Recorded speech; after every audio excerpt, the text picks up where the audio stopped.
والا راستہ کون سا ہے؟ جو اللہ اور اس کے رسول کا راستہ ہے۔ اس راستے پر چلو گے تو عزت ملے گی۔ اگر وہ راستہ ہی ہم نے چھوڑ دیا ہے تو پھر سب کچھ ہم کہہ دیا اللہ ہی کی مرضی ہے، وہ عزت دے یا ذلت دے۔ راستے پر تو چل کے دیکھو، اللہ عزتوں سے نواز دے۔ بہرحال اس معاشرے کے اندر، خاندان کے اندر انسان ہو وہ چاہتا ہے خاندان میں عزت ہو، بازار کے اندر ہے وہ چاہتا ہے بازار میں عزت ہو، مسجد کے اندر ہے وہ چاہتا ہے مسجد کے اندر عزت ہو۔ جس ماحول کے اندر انسان ہے، کسی دفتر کے اندر ہے، کسی آفس کے اندر ہے، ہر انسان چاہتا ہے میری عزت ہو، اور افسر چاہتا ہے ملازم عزت کرے، ملازم چاہتے ہیں افسر میری عزت کرے۔ تو اس کے لیے رسول اللہ صلی اللہ علیہ وسلم نے معاشرے کا ایک بہت بڑا اصول بیان فرمایا ہے۔ جب اس اصول پر ہم عمل کریں گے، ہم معاشرے کے جس طبقے کے اندر ہو ہمیں عزت ملے گی۔ ہمیں عزت کیا ہوگی؟ ملے گی۔ اور وہ کیا ہے؟ رسول اللہ صلی اللہ علیہ وسلم نے ارشاد فرمایا کہ اپنی حرکات اور سکنات اور اپنی گفتگو لوگوں کے مزاج کے مطابق بنا لو۔ اپنا برتاؤ لوگوں کے مزاج کے مطابق بنا لو کہ تمہارے برتاؤ سے، تمہاری گفتگو سے کسی دوسرے کے مزاج پر، کسی دوسرے کی طبیعت پر بوجھ نہ آئے۔ اگر تم خود کو ایسا بنا لو گے تو معاشرے کے اندر تمہاری عزت ہوگی۔ اب بے شک آپ خلاف شرع کام کوئی نہیں کر رہے، لیکن اگلے کے مزاج کے خلاف بات کر رہے ہیں، اور آپ سوچ رہے ہیں میں دین کے خلاف تو کوئی بات نہیں کر رہا، پھر بھی آپ غلط کر رہے ہیں۔ اسلام نے بڑی باریک بینی سے سمجھایا ہے۔ معاشرے کا یہ بہت بڑا اصول ہے۔ ایک انسان اگر گھر کے اندر اپنی بیوی کے مزاج کے مطابق بات کرے گا، حرکات و سکنات کرے گا، اس کی بیوی کے ہاں عزت ہوگی۔ ایک بیوی اپنے خامد کے مزاج کے مطابق چلنے کی کوشش کرے گی، وہ یہ چاہے گی کہ میرے کسی حرکت سے، کسی بات سے میرے خامد کے مزاج کے خلاف بات نہ ہو، تو اس خامد کے دل کے اندر اس بیوی کی عزت ہوگی۔ اولاد جب اپنے ماں باپ کے مزاج کا خیال رکھتے ہوئے زندگی گزارے گی، گفتگو کرے گی، حرکات اور سکنات کرے گی، تو اس کی اولاد کی باپ کے ہاں عزت ہوگی۔ اور یہ بھی سمجھے اگر ماں باپ اولاد کے مزاج کے مطابق چل رہے ہوں تو اس اولاد کی نظر میں اس ماں باپ کی بھی عزت ہے۔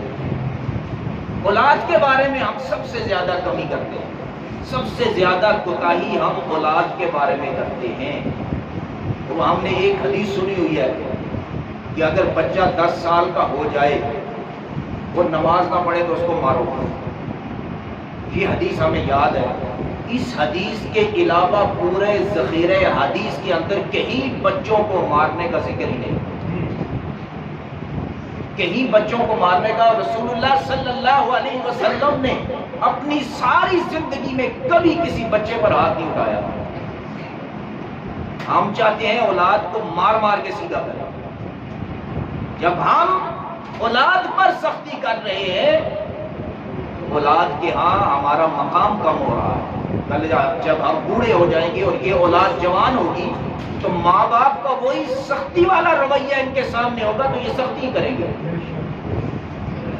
ماں باپ کا اگر محبت والا رویہ ان کے سامنے ہوگا تو یہ محبت کریں گے۔ ہم نے جو دیا ہے اولاد کو وہی تو ہمیں دے گی۔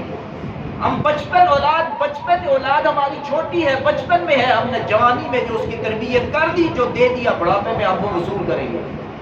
اس لیے اولاد کے بارے میں بہت محتاط رہیں۔ کہیں اور تذکرہ نہیں ہے کہ اولاد کو مارو۔ اس پر میں نے کافی عرصہ پہلے گفتگو بھی کی تھی، اولاد کی تربیت کس طرح کرنی چاہیے۔ تو میرے محترم، اسی طرح زبان کے اندر نرمی پیدا کریں۔ سخت لہجے یہ تباہی کی طرف انسان کو لے جاتے ہیں۔ ہمارے لہجے بڑے کرخت، بڑے سخت ہوتے ہیں۔ زبانوں کے اندر نرمی پیدا کریں۔ آپ صحیح بات کر رہے ہیں لیکن سخت لہجے کے اندر کر رہے ہیں تو دوسرے کے دل پر یہ بات آپ کی لگے گی، کبھی نہیں مانے گا۔ اب بیوی پر سختی کر رہے ہیں، اولاد پر سختی کر رہے ہیں، دوستوں پر سختی کر رہے ہیں۔ یہ میں بات تو ٹھیک کر رہا ہوں، بات ٹھیک ہے، لہجہ ٹھیک نہیں۔ اثر کب ہوگا؟ جب لہجہ بھی ٹھیک ہوگا، بات بھی ٹھیک ہوگی۔ اپنے لہجوں کے اندر، اپنی گفتگو کے اندر نرمی پیدا کریں۔ فرعون سے بڑا کوئی باغی تھا؟ وہ رب کے مقابلے میں کھڑا ہوا، انا ربکم الاعلی۔ اب بیٹا باپ کے مقابلے میں کھڑا ہو جائے گا تو باپ کہتا ہے مار دو اس کو، گولی مار دو، میں نے اس کا اتنا خیال رکھا، تربیت کی، پرورش کی، اس کی بچپن سے لے کے جوانی تک سارے خرچے اٹھائے، یہ میرے سامنے کھڑا ہو گیا۔ غصہ آتا ہے نا باپ کو، کیوں آتا ہے؟ میں نے اس کی تربیت کی، اس کو وہ رب اتنی نعمتیں دینے والا رب جس نے پیدا کیا، جو حقیقی رب ہے، جو فرعون نے اس کے مقابلے میں کہا انا ربکم الاعلی، تو اس رب کو غصہ آیا ہوگا کہ نہیں؟ اس کو بھی تو غصہ آیا ہوگا پروردگار عالم کو۔ لیکن جب حضرت موسیٰ کو فرعون کی طرف بھیجا نا تو اللہ نے کیا فرمایا؟ قولا لینا، بات بڑی محبت سے کرنا، بڑے نرم لہجے میں کرنا۔ اللہ تیرا وہ دشمن ہے، تیرے مقابلے میں کھڑا ہے، اور تو رب ہے ساری کائنات کا، سارے جہانوں کا، لیکن اس کے بارے میں بھی اپنے پیغمبر کو یہ فرمان جاری کر رہا ہے قولا لینا کہ محبت سے بات کرنا۔ تو اس سے کیا درس ملتا ہے؟ کہ لہجوں کی سختی اور کرختگی یہ ہمارے معاشرے کے بگاڑ کا ذریعہ ہے، ہمارے خاندان کے بگاڑ کا ذریعہ ہے، ہمارے گھروں کے بگاڑ کا ذریعہ ہے، ہمارے بازاروں کے بگاڑ کا ذریعہ ہے۔ لہجوں کو نرم کر لیں، غصہ ہے جب بھی اپنے لہجے کو نرم کر لیں، اگلے کے دل میں، دشمن کے دل میں بھی آپ کی محبت پیدا ہوگی اور عزت پیدا ہوگی۔ اور صحیح بات بھی اگر سخت لہجے میں آپ کر رہے ہیں، آپ باوجود اس کے کہ صحیح ہے، اگلے کے دل میں آپ کی عزت کبھی پیدا نہیں ہو سکتی۔ ہم چاہتے تو ہیں کہ ہمیں عزت ملے، لیکن ہم عزت والا راستہ نہیں اپناتے۔ اس لیے اللہ کے نبی صلی اللہ علیہ وسلم نے ارشاد فرمایا کہ دوسروں کو مزاج کے مطابق گفتگو کرو، ان کے ساتھ وہ برتاؤ کرو جو ان کا مزاج ہے۔ ہم اپنے مزاج کو دیکھتے ہیں۔ ایک مالک ہے، اس کے ایک ملازم ہے، اس مالک کو حکم ہے کہ وہ اپنے جو ملازم ہے اس کے مزاج کے مطابق اس سے بات کرے، اپنے مزاج کے مطابق نہ کرے۔ جب ایک جو ملازم ہے اس کو حکم ہے اپنے افسر کے مزاج کے مطابق اس سے بات کر، اس سے وہ برتاؤ کر جو اس کا مزاج ہے۔